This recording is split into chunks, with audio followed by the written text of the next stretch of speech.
Cette semaine, le monde de la finance était suspendu aux lèvres de Jérôme Powell. Mais quelle déception! Aucune baisse de taux, aucun calendrier, un peu de flou et surtout beaucoup d'attentisme pour le président de la Fed, qui lui aussi est suspendu aux différentes incertitudes économiques. Le marché pour autant s'en accommode et poursuit son rebond, mais est-ce que cet optimisme n'est pas un petit peu trop fort? C'est ce qu'on va essayer d'analyser et de décortiquer ensemble dans cette vidéo.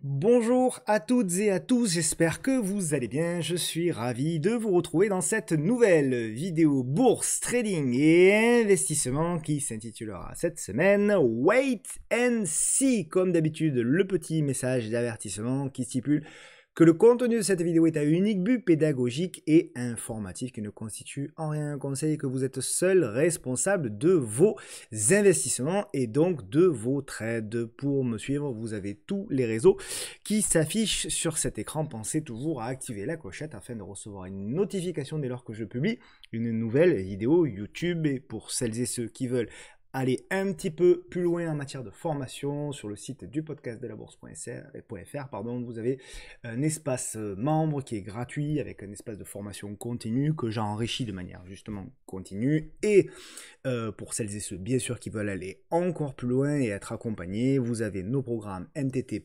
Trading Premium et MTT également Découverte, le programme qui vous donne accès à l'essentiel des marchés. Ce sont d'ailleurs les derniers jours, dimanche soir, de l'offre de lancement. Après, eh bien évidemment, le prix passera sur un prix classique. Donc voilà, si vous voulez vous former, c'est sans engagement. Hein. Je rappelle, nos formules, nos programmes sont sans engagement. Si vous voulez vous former, c'est peut-être le bon moment pour aller voir ce qui se passe sur ces programmes-là. J'en profite pour remercier bien sûr mes différents partenaires qui me soutiennent dans la création de ces contenus que je vous livre totalement gratuitement. Trade Republic, Urutia Gestion Privée, Pro Time et Bitvavo pour les cryptos. Les cryptos d'ailleurs, on en parlera un petit peu plus longuement, notamment la semaine prochaine. Mais avant de parler de ça, vous avez pu voir donc cette semaine une vidéo hyper intéressante avec mes amis donc de Green Living pour l'investissement immobilier, une vidéo dans leurs locaux sur l'investissement immobilier en 2025. Est-ce que c'est une grave erreur? Il y a des retours qui sont vraiment excellents, mais c'est vrai que c'était une interview très transparente. Beaucoup d'infos. Je vous laisse, je vous mettrai le lien de toute façon pour pouvoir, celles et ceux qui s'intéressent, avoir des infos donc, sur l'immobilier. Je vous mettrai le lien bien sûr vers la vidéo. Et cette semaine, donc je pense début de semaine prochaine, si j'arrive à trouver le temps, forcément j'essaierai de vous publier cette vidéo. Donc le Bitcoin va-t-il exploser? On a fait déjà un rebond de plus 30% ces dernières semaines. Donc effectivement, hein, le marché des cryptos commence à se relever, c'est le moins que l'on puisse dire. Il y a beaucoup de choses à faire. Alors sur le Bitcoin, bien sûr, pourquoi pas. L'Ethereum dans une moindre mesure, mais vous le verrez aussi dans cette vidéo.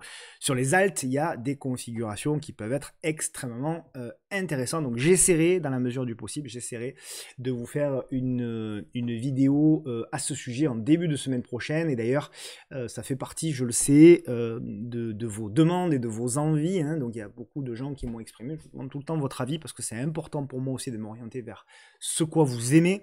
Donc après réflexion, je vais essayer de faire une formule vidéo une fois par mois sur les cryptos. Voilà, je vois que c'est évidemment un sujet qui vous intéresse de plus en plus. Vous êtes nombreux à me demander des mises à jour.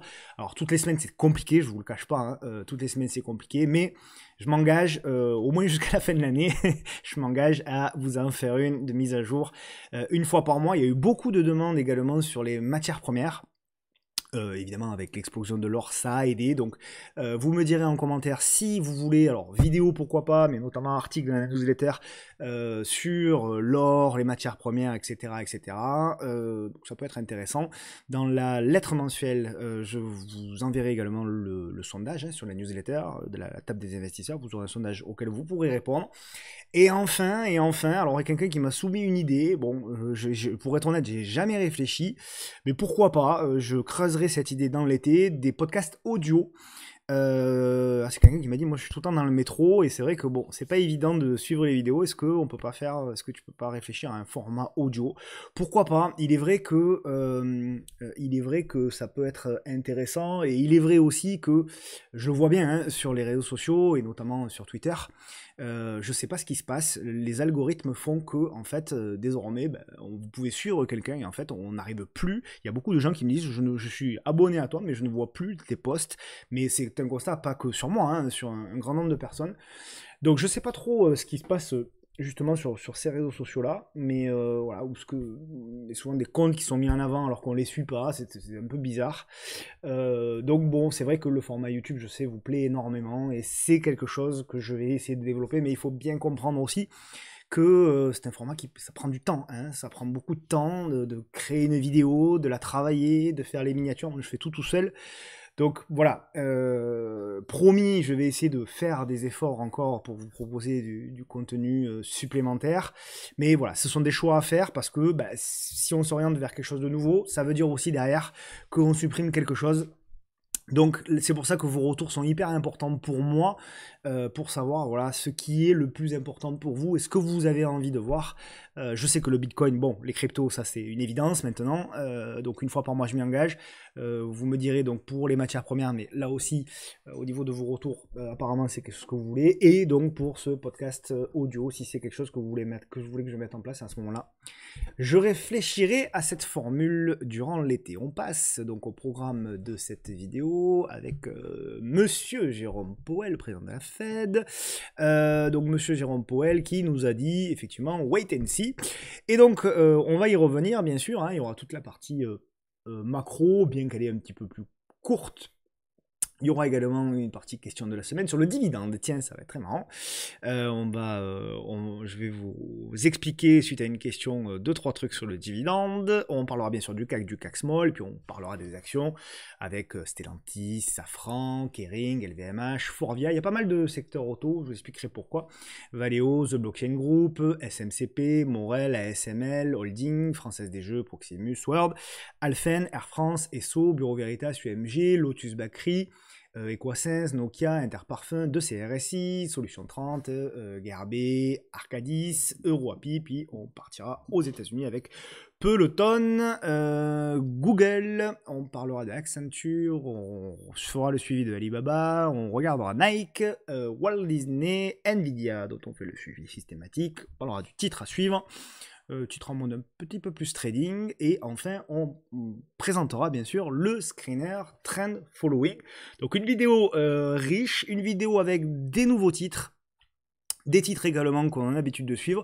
Et alors voilà, on me le demande souvent, moi j'aime pas trop, mais bon voilà, on me l'a demandé, donc je vais le faire. Il y a pas mal de titres voilà, qu'on suit nous sur le salon MTT, donc je vous montrerai un peu les méthodes d'intervention sur certains titres, où ça en est. Je vous montrerai des configurations sur lesquelles on est bien, des configurations sur lesquelles on est moins bien, comme ça vous êtes au courant de tout et vous voyez en toute transparence effectivement ce qu'on fait. Voilà, un petit peu donc pour cette vidéo. On attaque donc avec le résumé de la semaine et je vais en profiter pour activer ma webcam. Voici, voilà, donc bon, le résumé de la semaine, il va être assez, si ça veut bien, voilà, si ça veut bien se poursuivre. Le résumé de la semaine, il va être relativement simple. On démarre par la saisonnalité et après, bien sûr, on passera à Jérôme Powell, même si pour moi, il n'y a pas forcément énormément de choses à dire. La saisonnalité, donc on le sait, sur le mois de mai est une saisonnalité que je considérerais comme moyenne, avec souvent pas mal voilà, de zigzags, on va dire, sur les différents indices. Donc on peut avoir effectivement, selon les indices et selon l'historique sur les indices, vous pouvez avoir des périodes plus ou moins intéressantes. Ce qui est intéressant en revanche, c'est que, bon, pas sur le CAC, mais sur notamment les indices américains, le mois de juin est en général un peu plus intéressant. Ce qui est intéressant également, c'est qu'on arrive sur une période où on va être beaucoup moins pollué, entre guillemets, par les publications d'entreprises. Donc c'est vrai bien sûr aux États-Unis, c'est vrai également en Europe. Là ici, vous avez le nombre de publications par semaine au second trimestre, pardon, additionner la France, la Belgique et les Pays-Bas. Donc voilà un petit peu, si vous voulez, donc on va là-dessus, sur cette partie-là, sur la partie publication, microéconomie, on va revenir un petit peu au calme. Alors je dis on va revenir un petit peu au calme, mais je fais juste une parenthèse là-dessus, vous l'avez vu, vous devez vous en apercevoir, notamment sur les réseaux sociaux, il y a beaucoup de nervosité, beaucoup de bruit, beaucoup d'agressivité. Pourquoi, je ne sais pas, pourtant les marchés ont bien rebondi, mais effectivement, il devient depuis quelques semaines difficile de publier sur les réseaux sociaux. Je comprends que de nombreux créateurs de contenu abandonnent, parce que c'est vrai que voilà, tout post, tout tweet est un motif pour le critiquer. Alors critiquer, c'est pas très gênant, encore une fois. Moi, je suis quelqu'un, vous savez, d'ouvert au débat, et voilà, et en général, je suis quelqu'un qui ouvre mes réseaux un petit peu à tout le monde. Mais voilà, des fois, c'est vrai que ces dernières semaines, pourquoi, je sais pas, est-ce que c'est le monde qui change, est-ce que c'est l'exemple, entre guillemets, le mauvais exemple de nos politiques qui fait que, bon, effectivement, il y a de plus en plus de nervosité, je sais pas, mais en tout cas, moi, le mot d'ordre que je peux vous donner, en tout cas sur les marchés, c'est de rester calme. De toute façon, il y a très peu de situations qui nous sont favorables lorsqu'on est agressif, lorsqu'on est excité, lorsqu'on est énervé. Donc de toute manière, que ce soit devant les marchés ou dans la vie de tous les jours, ce qu'il faut essayer de faire, ce qui est très difficile, hein, du moins pas toujours très simple, c'est essayer de rester calme. Donc voilà, alors moi j'ai pas eu forcément, j'ai de la chance, je suis suivi par des gens qui sont dans l'immense majorité extrêmement gentils et bienveillants, mais c'est vrai que parfois certains collègues créateurs de contenu font des posts et je trouve que les réponses dans ces posts-là sont plus que moyennes. Voilà, donc faites attention aussi, des fois on a une mauvaise journée, je peux comprendre, on répond de manière agressive à un créateur de contenu, mais les conséquences peuvent être parfois grave, parce que vous ne savez pas ce que le créateur de contenu vit derrière son écran, à titre perso, à titre pro, peu importe. Donc pensez toujours, voilà, quand vous adressez une réponse, on peut avoir un avis opposé, c'est pas du tout gênant. Et moi, comme je dis souvent, je me battrai toujours pour que les gens qui ont des avis opposés aux miens puissent les exprimer.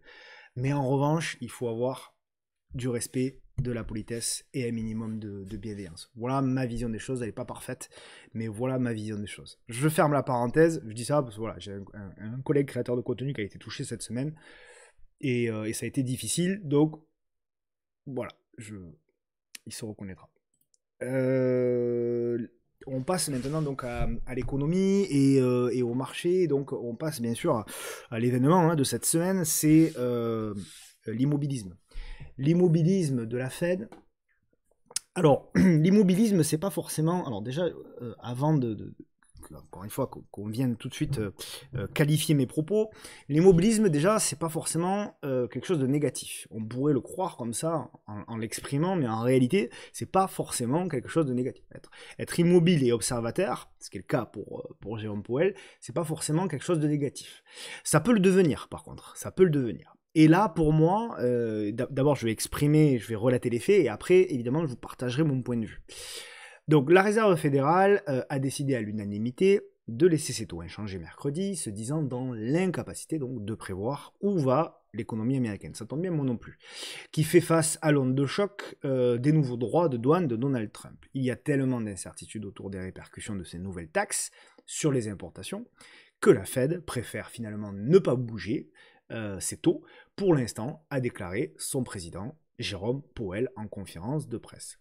Les droits de douane restent beaucoup entre parenthèses, trop élevé, et plus élevé qu'avant le début donc, de son second mandat, et les échanges avec la Chine sont quasiment à l'arrêt.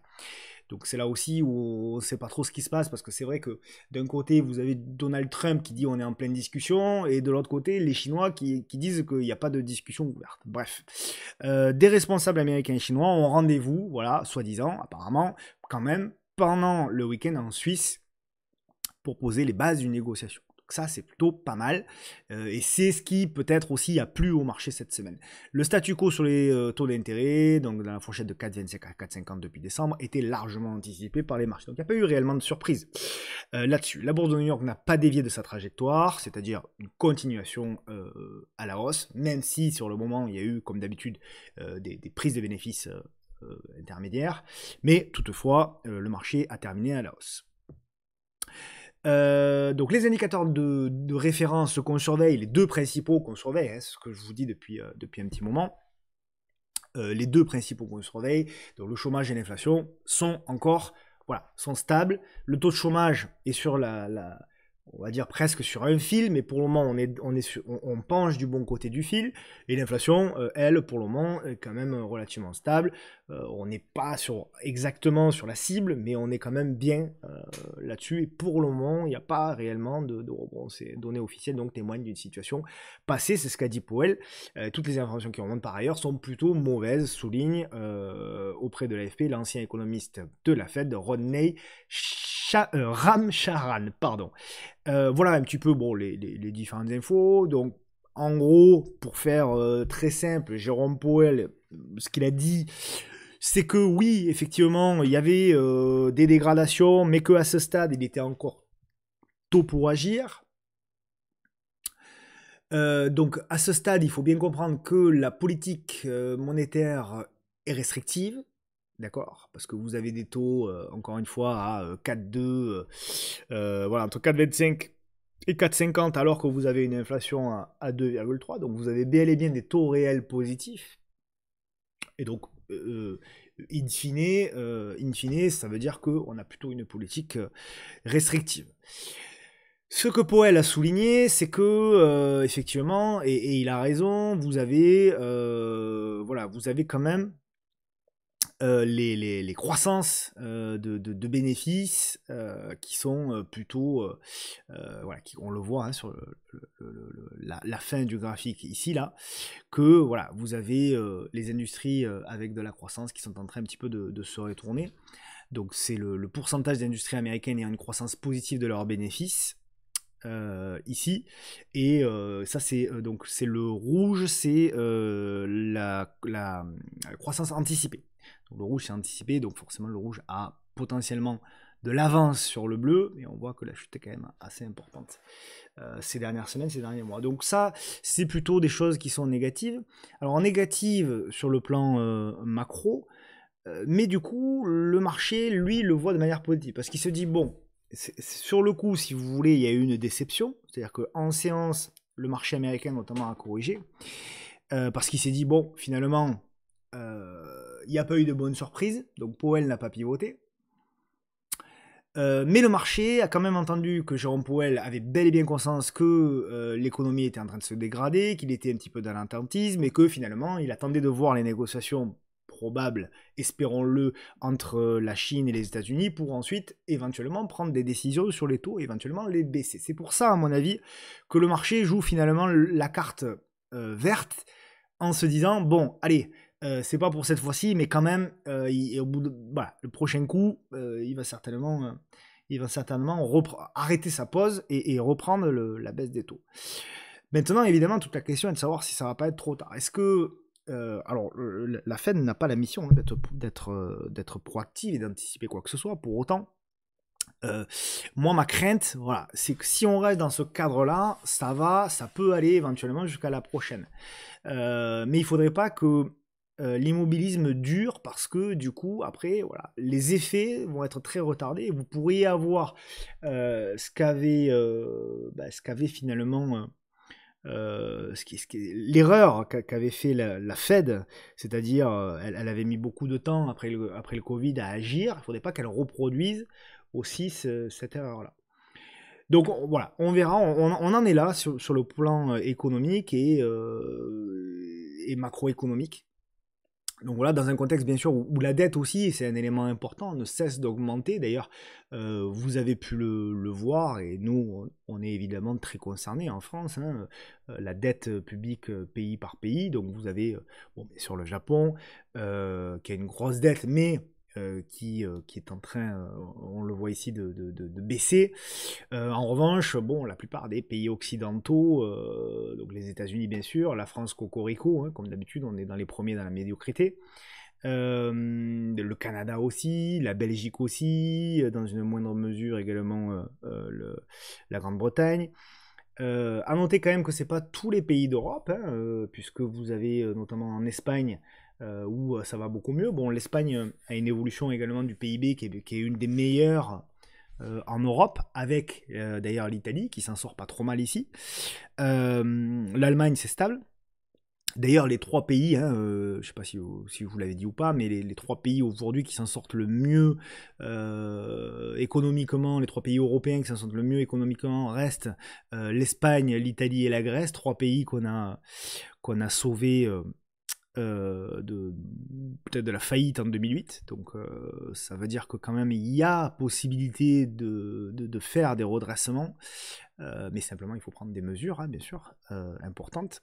Et il faut avoir le courage de le faire, ce qui semble être un petit peu malheureusement compliqué dans notre pays, où on essaye plutôt, on l'a vu encore cette semaine avec le discours de notre Premier ministre François Bayrou, où en fait il ouvre encore une fois, comme tous ses prédécesseurs, la porte à une augmentation des impôts, plutôt que de se dire peut-être qu'il serait temps d'ouvrir plutôt la porte aux gens qui travaillent, et il serait temps plutôt d'alléger fiscalement les gens qui travaillent pour créer de la croissance et motiver les gens à travailler. Il est clair que on peut se poser un certain nombre de questions quand même sur les volontés politiques qui sont, malgré toutes les conséquences que l'on voit sur les graphiques, qui sont toujours présentes dans notre pays. Et c'est difficile de se projeter. Et d'ailleurs, c'est pour ça que de plus en plus d'entrepreneurs français ou arrêtent, ou pire, quittent le pays. Et c'est toujours extrêmement difficile de récupérer des entrepreneurs talentueux qui sont partis. Une fois que voilà, quand on est français, on a beau aimer la France, une fois qu'on a décidé de partir pour monter son entreprise ailleurs parce que la fiscalité est trop élevée, même si plus tard vous avez éventuellement des politiques qui changent ça, c'est extrêmement difficile de récupérer les entrepreneurs qui sont partis. Bon, bref, je ferme la parenthèse, mais pour moi c'est quand même essentiel. Il y a deux graphiques, comme je vous le dis depuis le début, et je les mets parce que pour moi c'est les deux graphiques qu'il faut surveiller. Bien sûr c'est l'inflation, et bien sûr c'est le taux de chômage qui est toujours à 4,20%. C'est, je sais jamais, je me confonds toujours, je crois que c'est le premier jeudi du mois où vous avez le taux de chômage aux États-Unis. C'est ça qu'il faut regarder pour moi, hein, principalement. Le principal risque, il est là. Au-dessus de 4,4, 4,5, on actera fortement les probabilités d'une récession aux États-Unis. Aujourd'hui, personne n'y croit parce que les États-Unis sont toujours extrêmement forts, extrêmement puissants, et on se dit que moi, encore une fois, hein, je pense que, alors je vais pas dire que c'est du 50-50, mais presque. Voire même peut-être un petit peu plus, pour être honnête avec vous.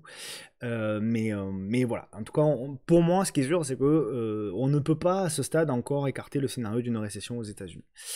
Voilà un petit peu pour tout ça. Bien sûr, cette semaine, vous aurez la table des investisseurs.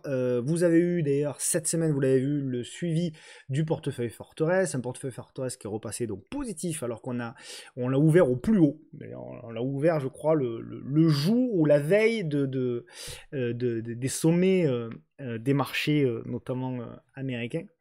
Et pour autant, ce portefeuille est passé positif cette semaine. Alors en début de mois, il était à moins 0,67, je crois, mais il est repassé positif. Je vous rappelle que ce portefeuille est 100% réplicable, même si vous ne l'avez pas commencé, c'est du DCA. Donc vous pouvez le reprendre quand vous voulez, c'est 100% réplicable, notamment avec Trade Republic. Donc pour rappel, hein, la table des investisseurs, c'est 100% gratuit. Vous aurez la lettre mensuelle aux investisseurs qui sera envoyée d'ici, je pense, une dizaine de jours. Peut-être pas le milieu de la semaine prochaine, le milieu de la semaine d'après. Voilà pour cette première partie. Deuxième partie, qui est une question hyper importante, qui est une question qui nous a été adressée par Xavier. Je pense que c'est sur Twitter. Bonjour Tino, message pour la question du vendredi. Alors j'en reçois beaucoup ces derniers temps. Merci, merci, merci. Vous inquiétez pas, je fais des captures d'écran, je les mets de côté et j'y réponds. Sur le téléphone, j'ai un dossier, il y a des dizaines de questions, donc c'est génial. Donc voilà, n'hésitez pas et ne vous fâchez pas si je n'ai pas encore repris votre question, alors que vous me l'avez envoyé il y a 3 semaines, il y a 1 mois ou il y a 2 mois. Je les mets de côté et voilà, au fur et à mesure, je les reprends souvent selon les contextes. Comment gères-tu les dividendes dans ta compta? Les mets-tu dans les liquidités, point barre? Baisses-tu ton PRU du dividende, achat 100, dividende 10, nouveau PRU 90, afin de maximiser tes PV ou de minimiser tes moins-values? Évidemment, la stratégie et l'objectif sur le trade ne changent pas. Point d'interrogation, merci de ton opinion. Alors déjà, pour répondre, je pense que d'abord, il faut bien expliquer ce qu'est le dividende. Du moins, le fonctionnement du dividende. Donc, le dividende, c'est une partie des bénéfices qu'une entreprise verse à ses actionnaires. Et puis, à la fin de l'année, une entreprise, elle fait des bénéfices et elle décide de redistribuer une partie de ses bénéfices en cash à ses actionnaires. C'est une rétribution pour avoir investi dans l'entreprise. Elle peut être versée en numéraire, cash, la plupart du temps c'est comme ça, mais ça peut parfois être versé aussi en actions. Elle est généralement votée lors de l'assemblée générale annuelle. Moi j'aime bien quand c'est en action parce qu'en général en action vous payez pas de frais en fait. Donc ça c'est et je crois pas d'impôt normalement. Voilà. Je continue, donc les étapes clés d'un dividende, il y a la date du détachement, donc c'est le jour où l'action se négocie sans le droit au dividende. Ce jour-là, le cours de l'action, c'est très très important, c'est ce qu'on vous explique jamais. Ce jour-là, le cours de l'action baisse mécaniquement du montant de dividende. Exemple, si le dividende est de 2 €, le cours baissera d'environ 2 €, toutes choses égales par ailleurs. Pourquoi environ et pourquoi jamais 2 €? Parce que c'est le marché. Le marché, le matin, votre action, c'est rare qu'une action elle ouvre à 0. En général, vous ouvrez au minimum à plus 0,2, moins 0,4, ça dépend de ce qui s'est passé dans la nuit, etc. Donc le dividende, véritablement, il y a d'autres choses aussi qu'il y ait des petites variations, mais surtout, ça dépend aussi du marché. Pour toucher le dividende, il faut posséder l'action la veille au soir de la date du détachement, c'est-à-dire avant 17h35. Date du paiement, quelques jours après, souvent 2-3 jours ouvrés, c'est le moment où le dividende est versé sur votre compte, d'accord? Donc en général, la date du détachement sur les graphiques, vous la voyez par exemple le lundi, et vous allez être payé, du moins on va vous détacher le dividende en cash ou en action éventuellement, mais surtout en cash sur votre compte au titre ou votre PEA, en général 3-4 jours après, donc le jeudi ou le vendredi, quelque chose comme ça. Ok? Exemple concret. Le dividende 2 € par action, date du détachement le 15 mai, donc le 15 mai, vous voyez sur vos graphiques, crac, qu'il y a un trou de cotation qui se fait, et la date du paiement, donc le 17 mai. Si tu détiens l'action le 14 mai au soir, tu reçois 2 € par action, tu reçois en cash le 17 mai. Le 15 mai, le cours de l'action s'ajuste à la baisse, logiquement, autour de moins 2 €. Encore une fois, pourquoi autour et pas 2 €? Parce que ça dépend du marché, ça dépend de ce qui s'est passé dans la nuit, ça dépend des news, ça dépend de plein de choses. Mais en général, c'est très proche, effectivement, du montant du dividende. Donc, ce qui veut dire quoi? Ce qui veut dire que, je suis désolé, et je m'en excuse, mais c'est pas ma faute, le dividende n'est pas un gain gratuit. Il diminue d'autant la valeur de l'action. Le gain réel dépend aussi de ta fiscalité, parce que le pire, c'est qu'au-delà du détachement, c'est-à-dire qu'en effet, vous avez une action qui cote 10 €, vous prenez 2 € de dividende, vous vous retrouvez avec 2 € de dividende et une action qui ne cote plus que 8 €, d'accord? Je ne compte pas encore une fois les considérations du marché. Mais ce qui est embêtant aussi, il y a 2 choses qui sont embêtantes sur le dividende, parce qu'on me dit, mais du coup tu les réinvestis. Oui, bien sûr. Et du coup tu reviens effectivement à ton investissement initial. Oui, c'est vrai. Pour autant, le problème c'est que, si c'est sur compte titre, par exemple, sur les dividendes sur les actions américaines, vous allez payer la flat tax ou le barème de l'impôt progressif, d'accord? Donc vous allez payer des impôts là-dessus. Et puis vous allez payer éventuellement des frais, des frais comment dire, des frais de transaction, quoi, tout simplement. Donc c'est quand même un petit peu embêtant. Voilà un petit peu pour le dividende. Alors après, il y en a certains qui vont me dire oui, mais le dividende, le gap du dividende il est toujours comblé. Non, il n'est pas toujours comblé. Prenez toutes les actions les unes après les autres. Un gap dividende n'est pas toujours comblé. Il l'est parfois, parfois il ne l'est pas. Parfois il est 2 ans plus tard, parfois il ne l'est jamais. Il y a des actions, notamment des bancaires, qui en 2000 versaient des dividendes et qui n'ont jamais retrouvé des gaps de dividendes. Voilà, vous avez de tout. Et j'estime que, à titre personnel, lorsque il n'y a pas une énorme probabilité, eh bien, effectivement, bon, on ne peut pas le prendre comme règle. Alors, on prend toujours les actions qui versent des dividendes qui sont haussières, mais elles sont haussières depuis 40 ans. Donc forcément, qu'elles versent ou pas des dividendes, elles vont faire des nouveaux plus hauts. Donc même si elle verse des dividendes, elle fera des nouveaux plus hauts. Donc elle viendra combler le gap. Évidemment, évidemment.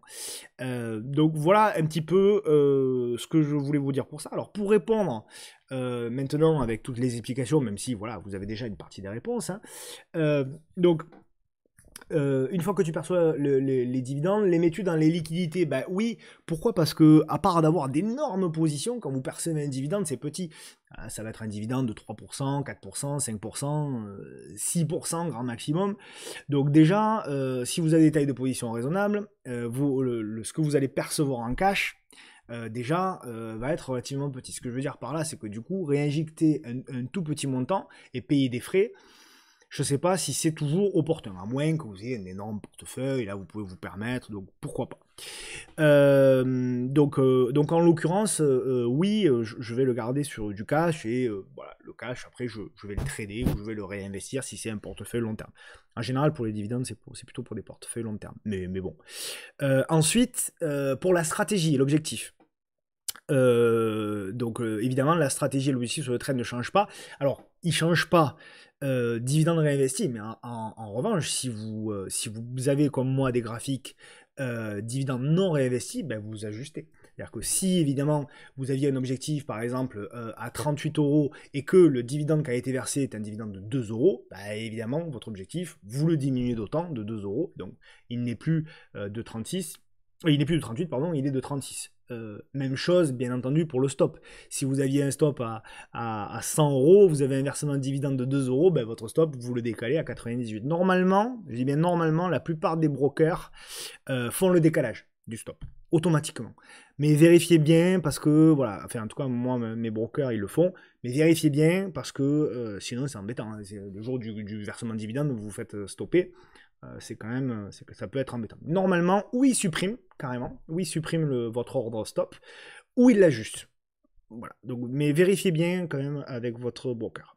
Ok?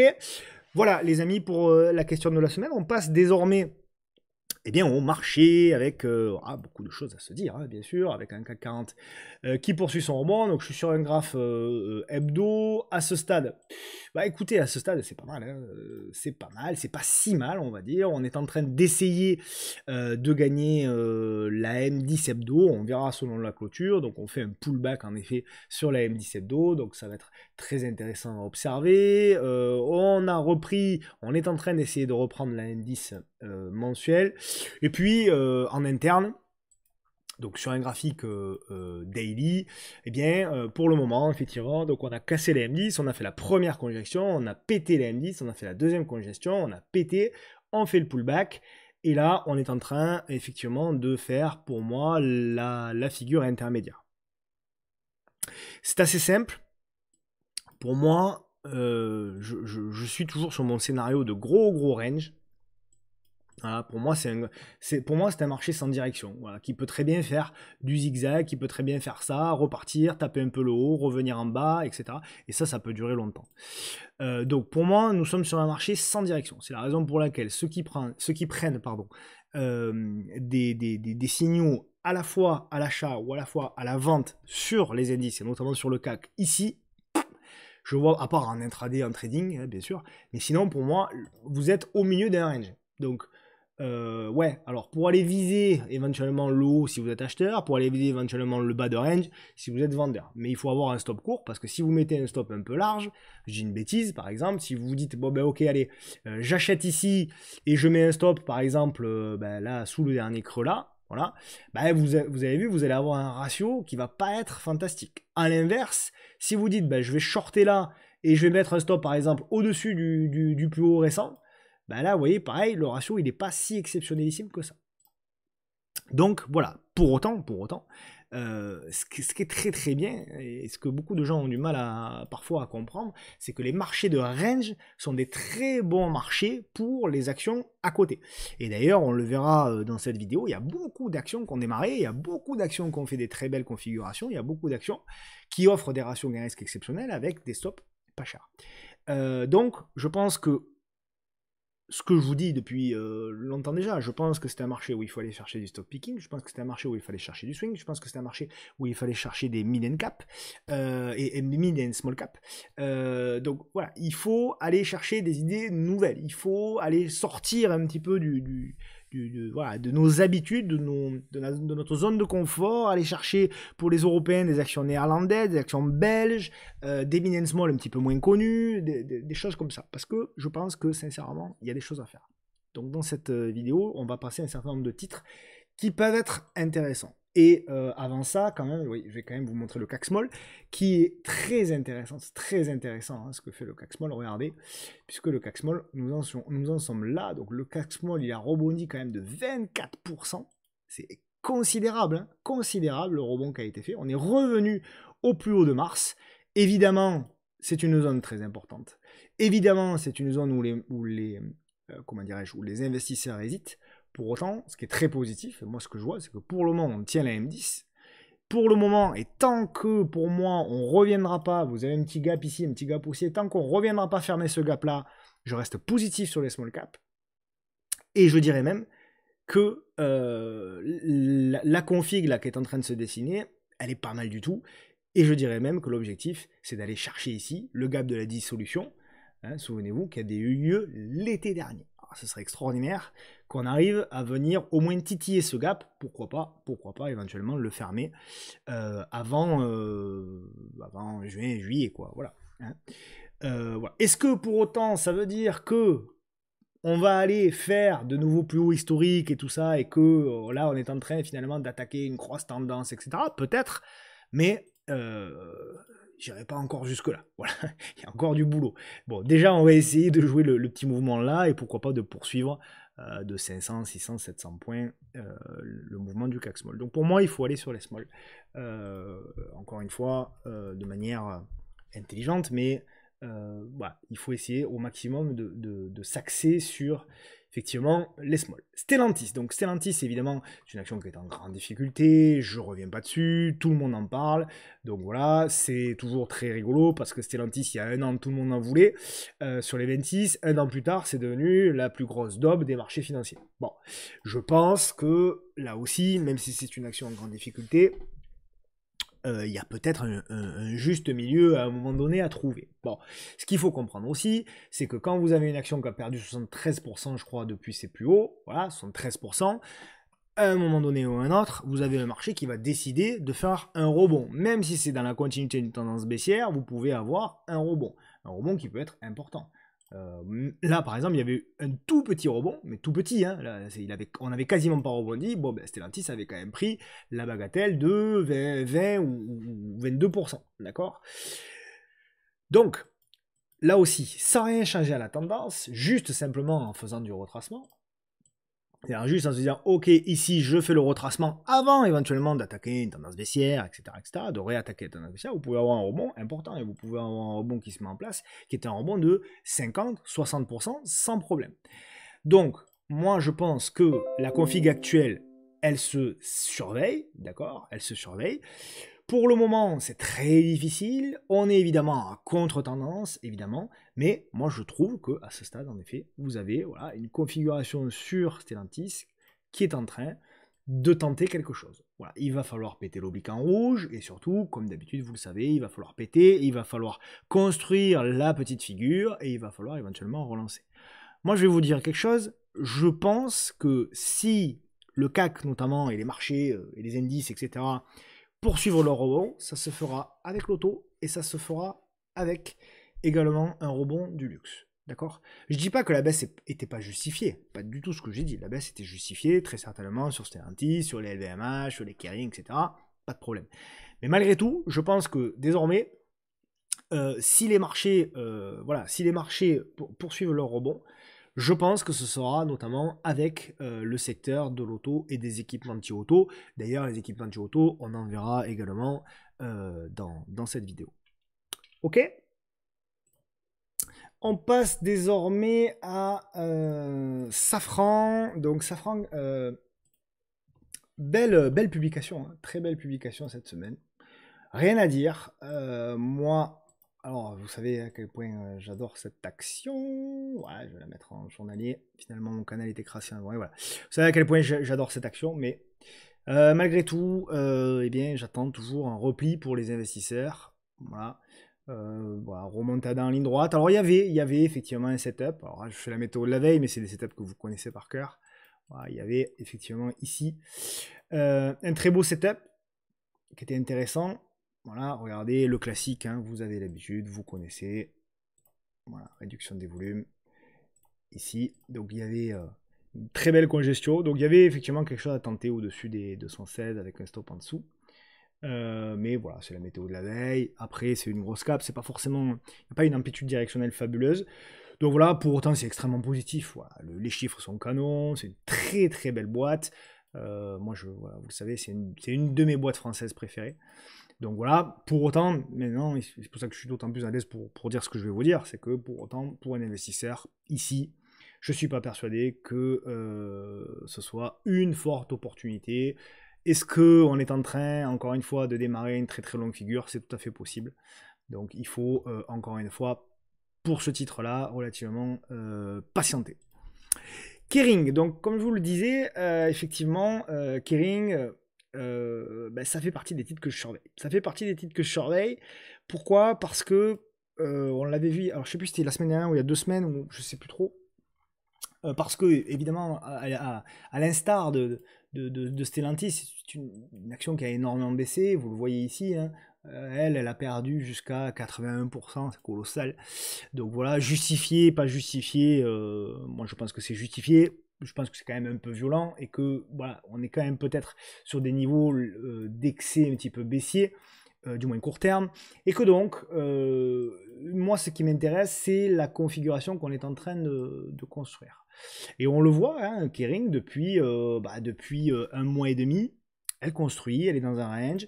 On voit que les volumes, regardez, sont quand même en fort ralentissement.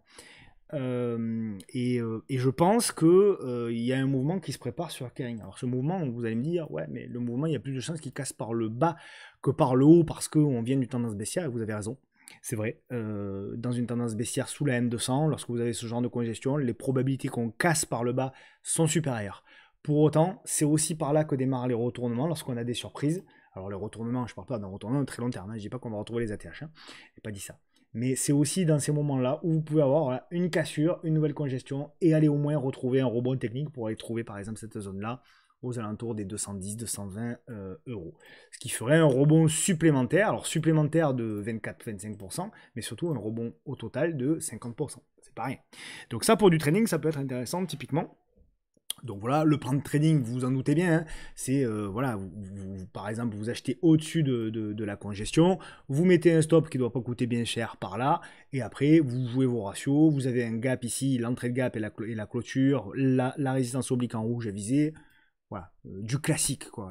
Encore une fois, je suis pas talentueux et j'invente rien. Juste voilà, je partage des idées. Après, à vous d'adapter. Si le stop pour vous il est un peu trop long, vous le montez un petit peu. Si le stop est un peu trop court, vous le descendez un petit peu. Après, voilà, chacun s'adapte. Je vous propose un plan de base. Après, c'est vous qui voyez. LVMH, même chose. Alors évidemment, les fondamentaux sont bien meilleurs hein, sur LVMH, rien à voir. Mais c'est la même chose. Voilà, on a la même config. Donc nous, souvenez-vous, nous attendions à cette époque-là, ça devait être la vidéo, ça devait être une vidéo de mi-mars. Je vous disais, voilà, je m'attends à un rebond et ensuite une attaque baissière. Et c'est là où j'attendrai la congestion. D'où cette espèce de magnifique dessin de gribouillage. Et donc, vous avez dit, voilà, ce qu'on attend. Bon, c'est exactement ce qui est en train de se passer ici. Donc, ça se surveille aussi. Et là aussi, j'imagine que, voilà, oh, pas tellement. Il y a une petite baisse des volumes, mais c'est pas non plus aussi flagrant que Kering. Pour autant, voilà, éventuellement, si derrière vous avez la semaine prochaine, etc., une congestion et que vous avez un signal, ça peut être intéressant de prendre avec un stop en dessous, blablabli, blablabla, pour aller chercher quoi?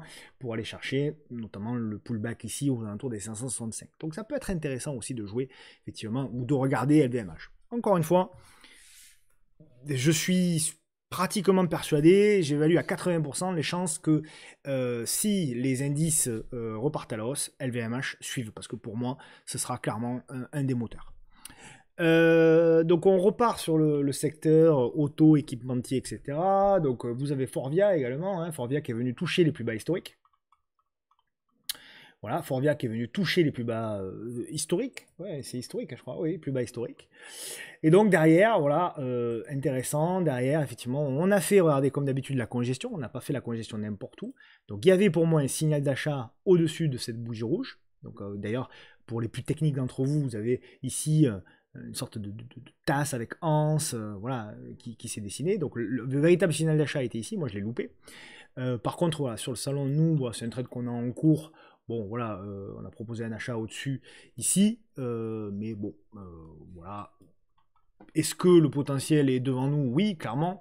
Maintenant, ça reste une tendance baissière, et d'ailleurs, pour le moment, on bloque sur ce niveau de résistance-là, vous voyez, qui avait fait support ici, support là, support là. Donc, il reste encore beaucoup de boulot. Là, il va falloir monter le stop à break-even, et ensuite, essayer d'accompagner, si éventuellement ça veut accompagner. C'est un marché où il faut... Ce que je dis beaucoup là ces derniers jours hein, sur MTT, c'est que c'est un marché où il faut vraiment avoir aucune certitude. Si vous avez des certitudes, vous allez vous planter parce que c'est un marché de range en réalité. Et donc c'est un marché où vous allez avoir un mois d'avril, vous allez avoir 15 jours du mois d'avril qui vont être catastrophiques, puis derrière vous allez avoir 4 semaines magnifiques, puis derrière vous allez avoir de nouveau 15 jours catastrophiques. Et le marché va alterner comme ça très certainement toute l'année 2025. Avec de la volatilité, avec de la nervosité. Donc faites vos plans. Ne croyez pas que vous avez des points bas. Ne croyez pas non plus que ça va se retourner toutes les 2 minutes, parce que je pense pas que ce soit un marché soft news, etc. Mais je pense pas que ce soit un marché qui soit à risque fort. Je pense pas que ce soit un marché qui est en train de préparer un crash. Je pense pas, sincèrement. Lorsqu'on voit les actifs risqués, notamment le Bitcoin, et c'est pour ça d'ailleurs que je vous ferai une vidéo dans le début de semaine prochaine. Quand on voit le Bitcoin qui repasse au-dessus des 100 000, ça ne veut pas dire que c'est un marché qui a peur. Au contraire, ça veut dire que c'est un marché qui est prêt à prendre des risques. Donc, voilà. Et il y a beaucoup d'actifs qui démarrent aussi des zones de congestion. Vous avez l'or également qui est en pleine congestion. Vous avez l'argent qui est en pleine congestion. Vous avez... Voilà. Il y a tout un tas de choses aussi qui sont dans des zones de congestion. Donc voilà pour Forvia. Donc pour moi, il faut continuer d'accompagner hein, tant que la M10 tient. Voilà, tant que la M10, regardez, appuie M10 magnifique. Donc tant que la moyenne mobile à 10 jours tient, a priori, il n'y a pas de raison particulière. C'est la même chose pour Valeo. Il faudrait que je l'écrive bien, ce serait bien. Voilà, Valeo. Donc même phénomène pour Valeo. Donc c'est un trade qu'on a nous aussi sur le salon. Bon, pour le moment, c'est un trade très flat. Donc voilà, je trouve que la congestion est pas mal. Voilà, mais il faut confirmer. Voilà, le plus dur reste à faire. Là aussi, nous sommes sur une grosse tendance baissière. C'est de la contre-tendance. Hein. On ne fait pas évidemment que ça, mais c'est de la contre-tendance. Donc voilà, on verra effectivement s'il y a possibilité de poursuivre. Mais là aussi, il ne faut pas hésiter. Voilà, si à un moment donné vous repassez sous les 8,28, vous sortez et puis voilà, et puis on essaye de reprendre un petit peu plus bas. ALTBG, eh bien là, c'est un trade qu'on avait pris. Bon, nous sommes sortis, donc c'est un trade qu'on avait pris ici. Donc nous sommes sortis suite à l'annonce des publications. Alors j'ai vu qu'il y avait quelqu'un qui me disait que c'était la 8e merveille du monde, LTBG. Alors LTBG, moi c'est une action qu'on traite depuis longtemps, hein. Attention, hein. C'est une action, oui, qui est capable de faire des immenses rebonds, mais qui est capable de retomber aussi vite. Donc attention justement à ceux qui analysent les fondamentaux, qui croient analyser les fondamentaux. Allez voir ce qu'ont fait les dirigeants par le passé sur cette boîte. Ils n'ont pas fait que des choses merveilleuses. Donc c'est une boîte qui s'oriente beaucoup selon le vent et qui est capable de changer de discours très facilement. Donc attention là aussi. Évidemment, il y a un super momentum. Évidemment, il faut continuer d'essayer d'accompagner le mouvement. Voilà, là notamment, il y avait un inside bar qui était intéressant pour pouvoir continuer, etc. Très bien. Pour autant, ne croyez pas que forcément c'est le point bas et que ALTBG va retrouver les sommets historiques à 5 ou 6 euros. C'est possible. Mais attention quand même. Voilà, soyez raisonnable. il ne faut pas faire non plus n'importe quoi. Okay. Maintenant, oui, je suis d'accord avec vous, et c'est voilà, c'est pour ça que qu'on y est allé. Hein. On en avait parlé dans la congestion ici déjà à la base, on en avait parlé ici dans la congestion. Je pense que voilà, déjà dans la cassure du biseau descendant ici, je pense avoir été un des premiers à parler de LTBG. Mais il ne faut pas basculer sur, il faut pas passer du côté où j'en parle. Le momentum est là, tout d'un coup, ça vaut Amazon, quoi. Faut pas déconner non plus. Ok. Voilà, bon, désolé pour ceux qui en ont, mais et encore une fois, ça peut beaucoup monter, et tant que la M10 tiendra, eh bien, on va essayer d'accompagner, mais pour autant, voilà, c'est pas non plus une action bon père de famille, hein, c'est pas Air Liquide, hein, encore une fois. Donc on continue avec SMCP, donc là voilà, c'est un trade qu'on a en cours. Sur MTT, voilà, bon, ça reprend, hein, donc là aussi, bon, c'est un peu de la contre-tendance. Ce qui me plaisait, c'était le retournement de la M200, c'est pour ça que nous y sommes entrés, et on est rentré sur un classique, voilà, on est rentré sur un classique, avec une réduction de volatilité ici, vous le voyez, voilà, il y avait, regardez, ici, voilà, le classique, voilà, grosse réduction de la volatilité, on a pris la cassure, donc on a remonté le stop pour assurer un gain minimum de 21%, donc sur la position actuelle c'est un gain de 25%, donc très bien. Voilà. Maintenant, est-ce que ça va poursuivre? J'en sais rien. Est-ce que cette congestion-là va tenir pour relancer encore? C'est possible, et d'ailleurs, si c'est ce qui se construit, ça peut être intéressant de continuer d'accompagner le mouvement. Ok? Donc ça, c'est sur les trades pas mal. Sur les trades qui n'ont pas fonctionné, parce que vous me connaissez, je vous montre tout, moi j'en ai strictement rien à faire. Donc là, voilà, Morel, on a joué sur le salon, on a joué une reprise en swing, donc en l'occurrence là c'est un truc qui est perdant, puisqu'on s'est fait stopper, vous voyez, on s'est fait stopper sur cette bougie là à moins 3,41%. Voilà, alors moi j'ai des stops toujours très courts, hein. C'est des stops voilà, 3, 4, 5% grand maximum.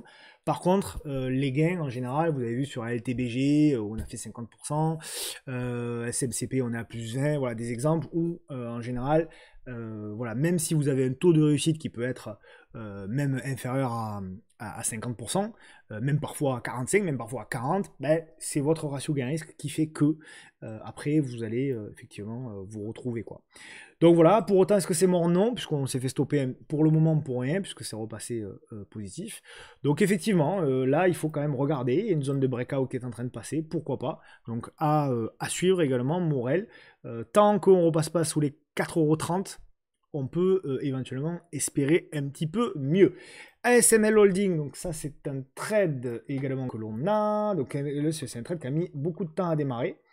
Donc bon voilà, c'est un trade qu'on a pris ici à la cassure des 591, donc c'est un trade, je ne l'ai pas mis à jour là, mais c'est un trade qui a été remonté en stop gagnant. Donc l'idée, voilà, c'est d'accompagner, parce que moi j'aime beaucoup ASML Holding, et tant qu'on tient l'indice, je pense qu'il faut accompagner. Bon, il y a une grosse zone ici à aller chercher dans un premier temps, et ensuite nous verrons.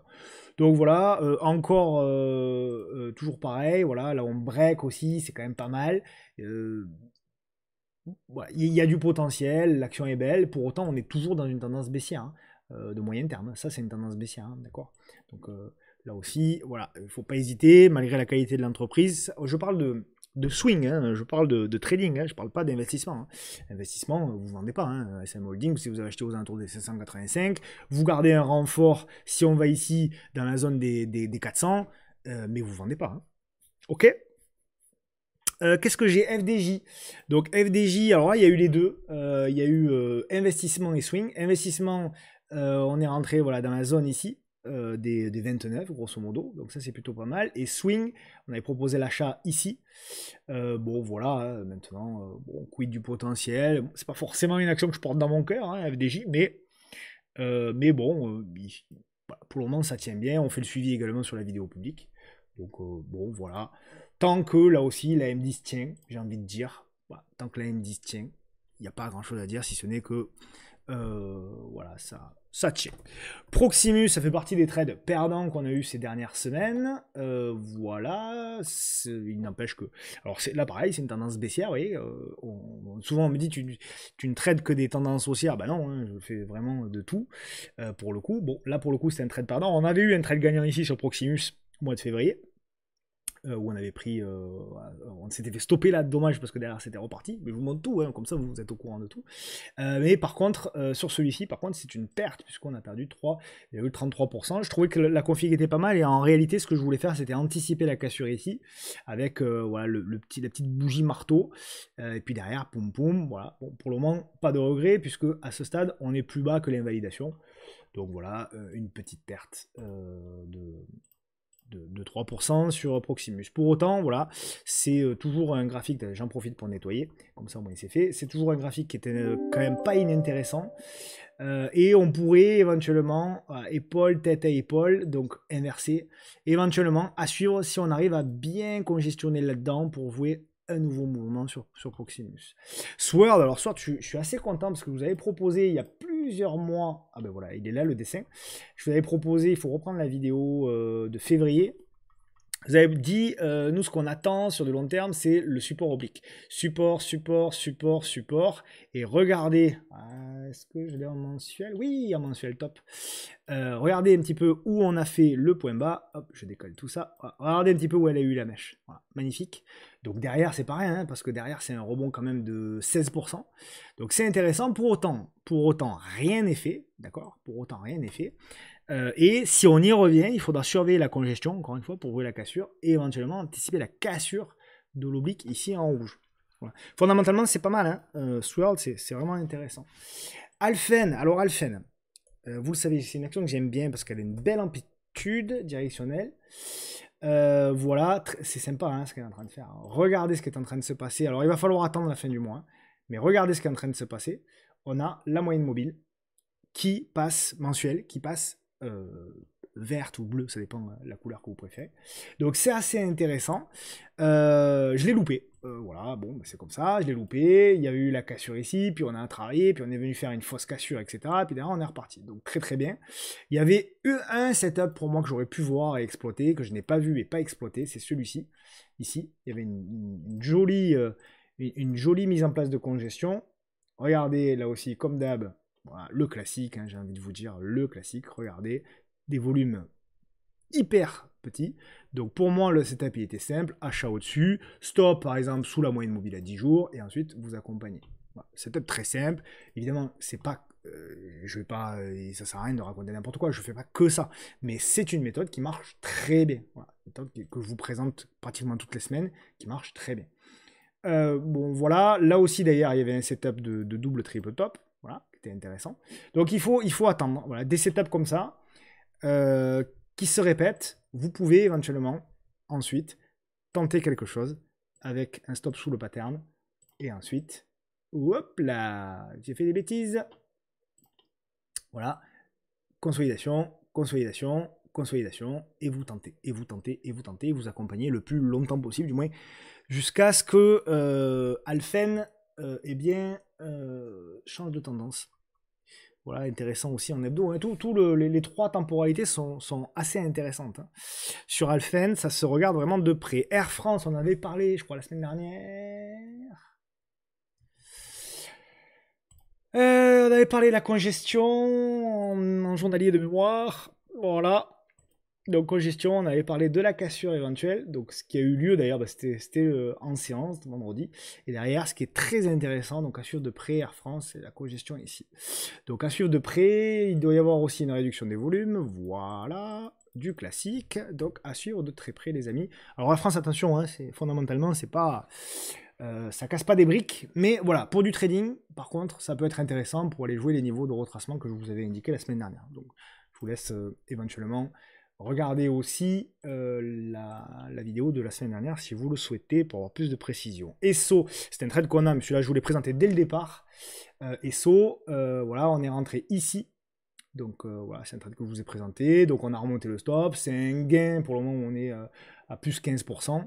Donc là on va remonter le stop, je ne l'ai pas fait encore, mais on va remonter le stop très certainement ici. Sous la bougie de la veille, c'est pas mal. Voilà, ça doit correspondre à peu près à la M10, voilà, qui va monter. Donc on serait à peu près là. Donc voilà, bah, c'est très bien. Hein. Voilà, le classique, là aussi, reprise d'M10, double, triple top, etc. On achète au-dessus. Bon, voilà, vous connaissez. L'objectif, pour moi, c'est de revenir aux alentours des 165 et ensuite, éventuellement, aller taper le top historique des 204. euros. Bureau Veritas. Alors, je suis déçu pour Bureau Veritas. C'est une action qui m'intéresse, mais sur gros repli. Et on n'a pas touché. Voilà, j'attendais. Voilà. Bureau Veritas, j'attendais en fait la troisième touchette. On l'a pas fait. C'est comme ça. C'est la vie. On verra si éventuellement, eh bien, elle veut se retourner et éventuellement faire la touchette avant de repartir. Donc, c'est plutôt ça qu'on attend. Est-ce que c'est une opportunité? Alors déjà, c'est une très belle action, hein, Bureau Veritas, très belle action. Maintenant, est-ce que c'est une opportunité d'achat? Non, je pense pas pour du long terme. Je pense que là aussi, on est en train, voilà, on est en train de construire quelque chose. Donc, on peut s'inscrire là aussi dans ce que je vous explique, c'est-à-dire voilà, quelque chose de beaucoup plus long, beaucoup plus lent. Ok? Donc voilà. Et pour du trading, c'est un peu mou là aussi, peu d'amplitude directionnelle. C'est un peu chaotique, vous voyez, vous avez beaucoup de zigzags, etc. Donc très difficile de swing trader en réalité Bureau Veritas. UMG, on a une position. Donc UMG, on est rentré ici à la cassure. Donc bon, UMG, bon, je vais effacer un peu tout ça. Ça, c'est plus la peine, ça, c'est plus la peine. Voilà, bon, UMG, ça reste un graphe pour moi qui est assez intéressant. C'est pas la plus belle configuration, soyons honnêtes, mais c'est intéressant. L'objectif, c'est d'aller retaper ici la zone des 28,5, 29. Voilà, on a pris ici voilà, le petit au-dessus du marteau là qu'il y a eu. C'était un marteau au-dessus de la M10 qui était haussière. Donc voilà, moi j'en voulais absolument parce que Bolloré avait acheté beaucoup. Donc bon, voilà. Mais voilà. Donc là aussi, il faut se protéger. Hein. Faut pas hésiter à monter le stop, etc. Si vous en avez, si vous avez pris si vous avez vu le même setup que moi, voilà, faut pas hésiter à éventuellement accompagner. Lotus Bakri, pareil, c'est une valeur qu'on a prise sur le bas de canal. Voilà, le bas de canal, je crois que vous l'avez présenté la semaine dernière aussi, comme trade. Donc voilà, bas de canal ici. Il y a eu effectivement en pointillé ici la cassure de l'OBIG. C'est du classique, encore une fois, tout ce que je vous montre, c'est du classique. Hein. Mais c'est juste pour vous montrer que c'est exactement ce que j'applique aussi pour moi. Même si, pour être honnête, j'aime pas faire ça. J'aime pas vous montrer ce que moi je fais, etc. Parce que ça fait toujours genre, ça fait toujours regarder ce que je fais. J'aime pas ça. Je préfère vous donner des méthodes qu'après vous répliquez. Donc voilà. Mais voilà, de temps en temps, on me le demande, donc je le fais comme ça au moins. Je suis tranquille pour 6 mois. Donc cassure de l'oblique ici, congestion, voilà, petite congestion. Vous avez eu, je sais plus s'il y avait une réduction. Oui, vous avez également, voilà, regardez la réduction des volumes, c'est ce qui m'a fait prendre la décision aussi. Voilà, ici, regardez. Bon, là, c'est presque une formation finalement cette vidéo. C'est presque une formation. Donc voilà, vous avez eu grosse réduction des volumes. Et là derrière, cassure. Bon voilà, on assure un gain de 6,36 sur cette valeur-là. Voilà, maintenant, est-ce que cette congestion-là, elle va tenir, elle va casser par le haut pour continuer? J'en sais rien. Mais en tout cas, si ça se retourne, moi je sors. C'est aussi simple que ça. Equasense, c'est une valeur qu'on a aussi en portefeuille, c'est de la contre-tendance. Voilà, là vraiment c'est la contre-tendance, parce qu'en fait j'ai joué la réintégration du biseau descendant. Voilà, et là on a pris la cassure ici. Il y avait une belle bougie, alors c'est un autre setup là pour le coup, c'est pas un setup que vous avez l'habitude de voir, mais bon, peu importe. Donc, on a pris la cassure, donc là ça va être encore une fois remonté, on va accompagner. Donc bon, voilà, classique, pour moi c'est positif. Il y avait éventuellement pour celles et ceux qui utilisent plutôt la méthode que je vous présente chaque semaine, il y avait éventuellement quelque chose à tenter ici. Mais là pour le moment c'est en exponentiel, il y a une hausse des volumes un peu, quoique pas vraiment aujourd'hui, mais là il y avait un gros pic. Donc voilà, il faut faire attention. L'objectif c'est de revenir dans cette zone là et après nous verrons. Voilà un petit peu pour Equasense. Donc c'est un trade qu'on a aussi qui est moyen pour le moment. Voilà, non c'est pas celui-là, hop, je l'ai pas là, Nokia, donc il est là, j'avais un doute mais il est bien là, hop, voilà, c'était le trade qu'on a pris, donc on a pris au-dessus des 4,45, 4,45 c'était où? C'était là-dedans. Ouais, c'est ça. 4,45, donc voilà, c'est ce que vous dites, c'est un trade qui est flat pour le moment. Voilà, sur Nokia.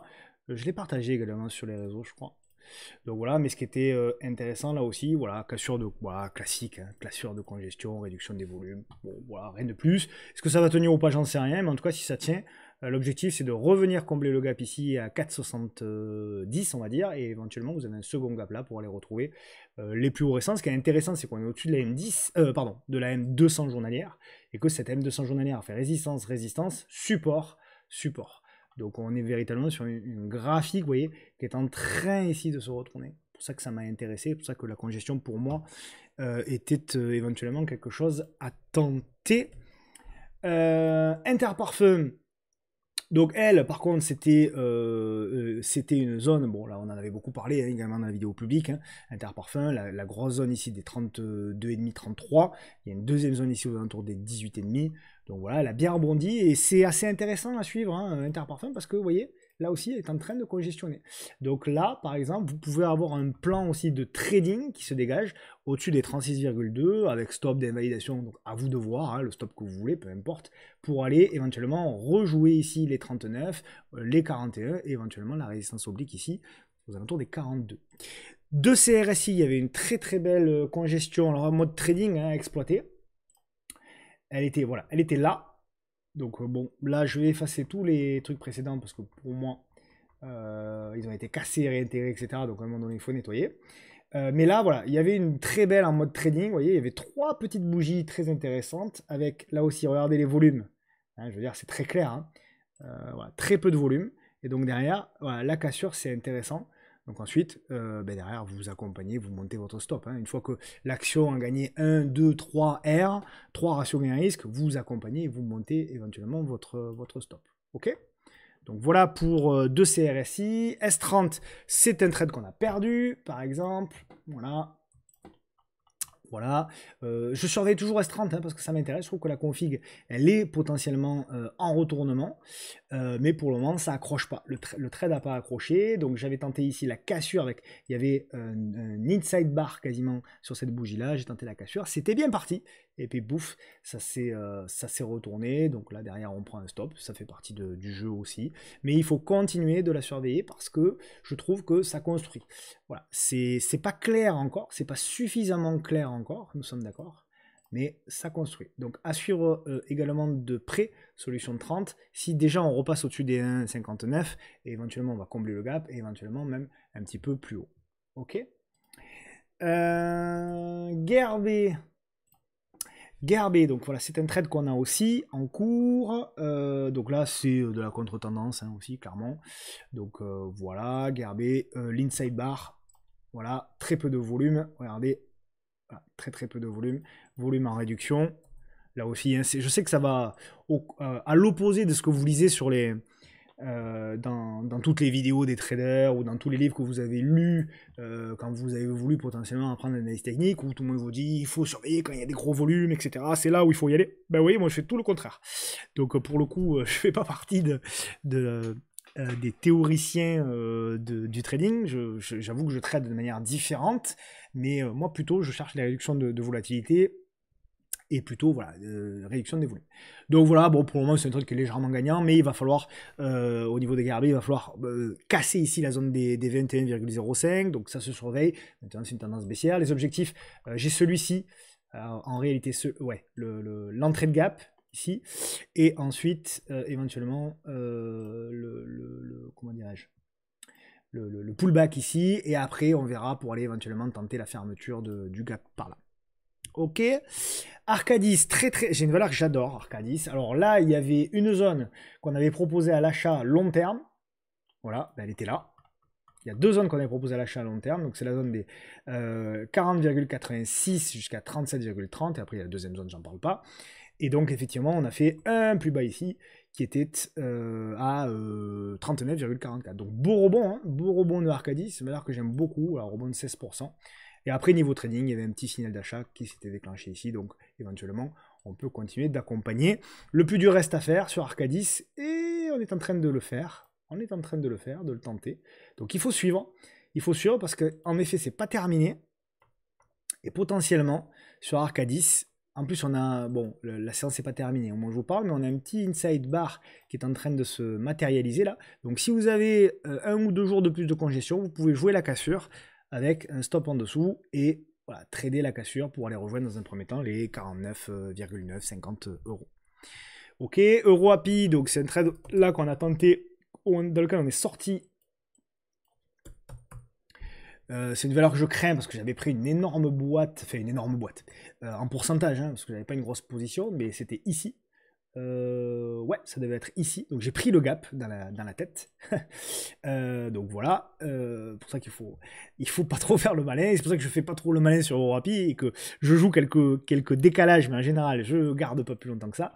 Donc là, voilà, pareil, contre-tendance, voilà, du classique, hein, vous l'avez vu, classique, réduction de volatilité, réduction également des volumes, c'est ce qu'on a joué. On a joué la cassure et derrière on a accompagné. Alors je la trade, pourquoi? Parce que c'est une valeur qui a une belle amplitude directionnelle. Vous voyez là en 4-5 séances on a fait un décalage, ou un petit peu plus, j'exagère, une dizaine de séances on a fait un décalage de 10%. Donc l'avantage c'est que c'est liquide, ça va vite. Donc voilà, mais il faut avoir une taille de position là aussi adaptée. Maintenant, EuroAPI, bon voilà, à part ça, une fois qu'on a dit ça, très franchement... c'est pas, voilà quoi, la config. Là, c'était vraiment pour vous un petit décalage, vous voyez, en mode trading. Mais après, la config, elle est pas ouf quoi. Franchement, elle est pas ouf. Quand je vois ça, je me dis bon, ça fait pas rêver quand même. Donc voilà. Après, ça peut changer. Hein. Après, si effectivement, voilà, vous avez ça et que derrière vous avez une congestion, une nouvelle congestion, je pourrais reprendre pour essayer de jouer un nouveau mouvement. Mais pour le moment, c'est pas le cas. Ok. Donc on part aux States avec Peloton. J'embrasse JB, notre coach pour le notre coach pour le challenge 30 jours de sport, qui aime beaucoup cette valeur, qui bouge bien d'ailleurs. D'ailleurs, merci hein, pour toutes celles et ceux qui suivent pour le challenge, c'est incroyable. Tous les soirs, il y a des dizaines et des dizaines de photos. C'est assez incroyable quand même, ce challenge. Bref, je reviens pas dessus. Donc, on avait parlé à l'époque de la cassure des 5,27€ et on avait indiqué 2 objectifs qui ont été tapés. Bon, voilà, parfait. Elle est erratique. Hein. Quand même, elle est erratique. Bon, alors, vraiment, en termes de directionnalité, on le voit, il y a un redressement de la M200, donc ça se surveille de près, mais elle est assez erratique. Je conseille presque, sur ce genre de valeur, de revenir sur des graphes, hebdo minimum, pour enlever un petit peu de bruit. Donc c'était ce pattern qui nous avait intéressé au-dessus de la M10. Mais voilà. Donc pour le moment, trop de volatilité pour moi pour Peloton. Et en réalité, je pense que ça va durer encore un petit peu. Donc ce que j'attends, ce que j'espère, ce que j'aimerais voir sur Peloton, c'est ce genre de configuration. Et à ce moment-là, si on voit en fait cette configuration-là qui apparaît à cet endroit-là, effectivement, on fera la même démarche avec un achat au-dessus et avec effectivement un stop en dessous. Voilà, du classique. Mais c'est pas mûr. Voilà. C'est pas mûr. Ok, donc on patiente encore un petit peu. Google. Allez, elle est là. Google, bah écoutez, moi j'ai pas grand chose à vous dire hein, sur Google. Hein, c'est toujours la même analyse. Je trouve que en même temps, donc il y a eu le baisse hein, suite aux annonces de Apple, etc. Je trouve que c'est toujours la même chose. Tout à coup, j'ai vu qu'il avait dit, il y a quelqu'un qui a tweeté Google s'effondre en bourse. Ah bon? Google s'effondre. On ne doit pas avoir les mêmes graphes, ou alors il y en a qui ont les graphes inversés, parce que si vous voyez un effondrement sur Google, j'ai du mal quand même à y croire. Bon, ou du moins je vois pas du tout ça. Alors qu'il y a une correction, oui, mais c'est des corrections, voilà, c'est des valeurs qui sont capables sur une news de décaler, hein, ça reste de la bourse. Hein. Bon voilà, maintenant, une fois que j'ai dit ça, Google c'est une entreprise merveilleuse. Probablement que la valorisation en effet est pas excessive, c'est vrai. Pour autant, est-ce que c'est une opportunité forte d'achat? Pour moi, non. Je pense que l'opportunité sera plus sur le bas de canal, voire plus s'il y a une grosse correction ici. Maintenant, commencer voilà, pour 10, 15, 20% de taille de position, commencer à construire une position là, quelqu'un qui me dit, bon ben voilà, moi je vais rentrer en 3 fois, je mets 20%, je mets 20%, je mets 40% ici et je mets 40% là. Est-ce que c'est incohérent? Non, c'est pas incohérent. Non, non, pas du tout, c'est pas incohérent. Donc ça, c'est pour effectivement les investisseurs. Pour les traders, je pense que là aussi, on est en train de construire. Voilà. Donc il va falloir aussi attendre éventuellement une réduction de volatilité pour éventuellement casser par le haut. Ok. Accenture, ça fait longtemps qu'on l'a pas vu celle-ci. Là, à mon avis, il y en a pour un moment, hein, les amis, Accenture. Donc on en est là. Pour moi, c'est typiquement une valeur US qui est en train de se normaliser. Et ça va être lent et ça va être long. Donc, il va falloir être patient. Est-ce que je l'avais mis en hebdo, ça? Ouais, je l'avais mis en hebdo. Donc voilà, à l'époque, ouais, à l'époque, en 2023, déjà on en parlait, vous avez dit, voilà, repli, pourquoi pas sur repli acheter, mais vous voyez, on n'a même pas fait des replis. Mais par contre, j'ai toujours le même avis, c'est que pour moi, voilà, éventuellement sur le bas ici, sur les 240 $, mais surtout, plutôt, si on va sur le canal, sur le support oblique. Alors idéalement, ce serait ça. C'est sûr que, et c'est ce que je pense qui va arriver d'ailleurs, je pense qu'on va avoir quelque chose qui va faire comme ça. Et là, tout à coup, vous aurez le repli avec la synchronisation des deux supports. Clac. Et là, ça vaudra le coup. Là, ça vaudra le coup. Voilà. Donc, pour résumer, investisseurs, on est au milieu du range. Vous pouvez investir, mais il y a de grandes chances que vous fassiez balader pendant des mois, voire des années. Voilà. Ça n'empêche pas que c'est une valeur extraordinaire et que, enfin, très très belle valeur et que, voilà. Alibaba, poursuite du mouvement. On avait acheté, souvenez-vous, sous les 100 $. On est à 125 aujourd'hui. Bon, ceci a été annoncé, vous le savez, on fait le suivi, il n'y a pas de problème. Moi, je vise les 145, toujours pareil, je ne vais pas vous refaire. Donc, on vise ici, mais voilà, je sais qu'elle est suivie. Nike, eh ben, Nike, moi, je vous avoue que je me gratte la tête, hein, parce que c'est bien valorisé encore, malgré la baisse. Ouais, c'est bien valorisé, même aux alentours des 56-57 $, c'est bien valorisé. Le PER est pas cadeau encore, etc. Bon, bref, c'est une action qui est en difficulté, on le sait tout ça, il n'y a pas de problème. Mais moi, je me dis quand même, et pour être honnête avec vous, je pense que je vais commencer à construire une petite position. Je pense, voilà, c'est ma réflexion, voilà, depuis 48 heures là, de commencer à construire une petite position, d'autant que voilà, il y a une petite congestion qui se met en place.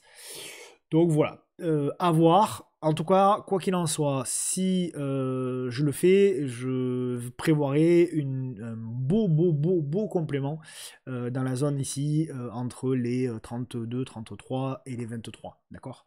Donc voilà. Éventuellement, peut-être 30% de position max et éventuellement un gros complément ici dans cette zone-là. Donc ça, c'est pour les investisseurs. Pour les traders, c'est pas mal, hein, les traders, on est en train de faire la tasse avec Hans. Donc voilà, il faut valider le break, il faut valider le retournement, du moins le rebond technique plus pour espérer encore davantage.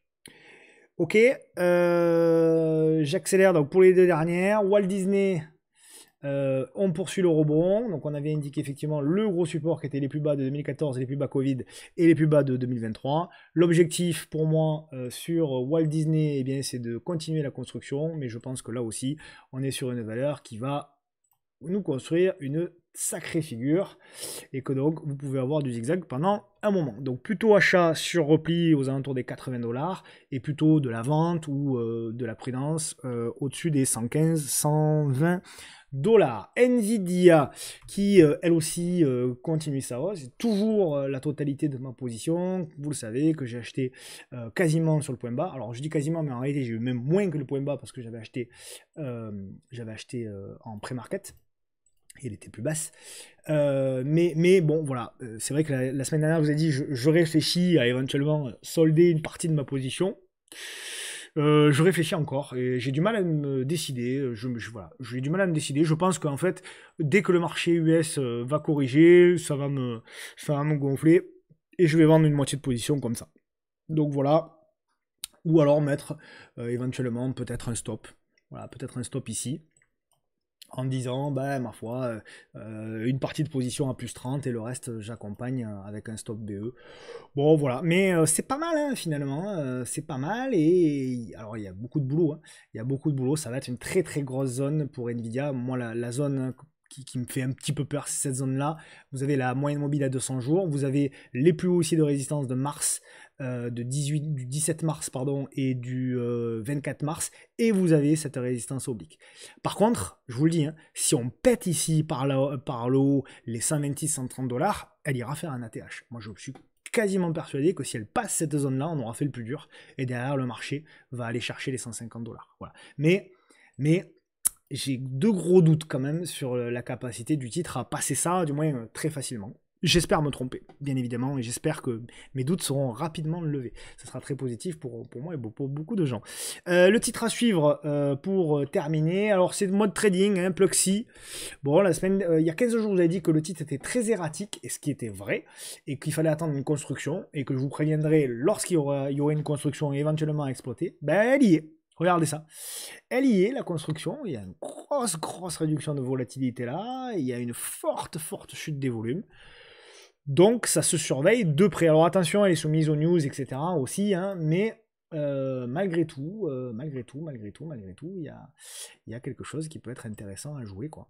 Donc, voilà, éventuellement, pour celles et ceux qui veulent tenter, vous connaissez le classique. Voilà, il y a un quadruple top. Au-dessus, le stop d'invalidation selon votre appétence. Encore une fois, soyez raisonnable sur le money management parce que c'est une action soumise aux news.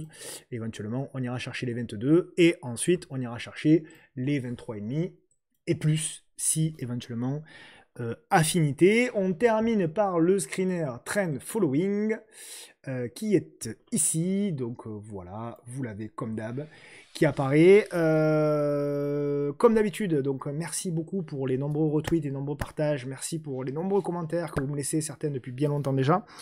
Répondez-moi à la question que je vous ai demandé, s'il vous plaît, au début de la vidéo, vous savez, sur la question sur est-ce que vous aimeriez voir du contenu sur les matchs à première, est-ce que vous aimeriez voir du contenu régulier sur les crypto-monnaies. Bon, ça, vous l'avez déjà exprimé, donc on va essayer de garder ce rythme-là mensuel.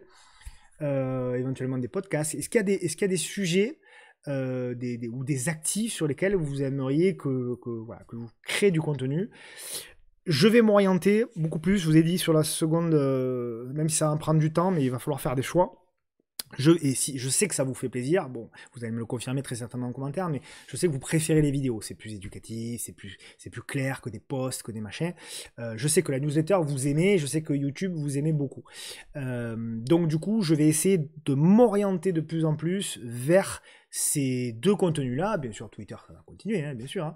Mais voilà, je vais essayer d'axer la qualité sur ces réseaux-là.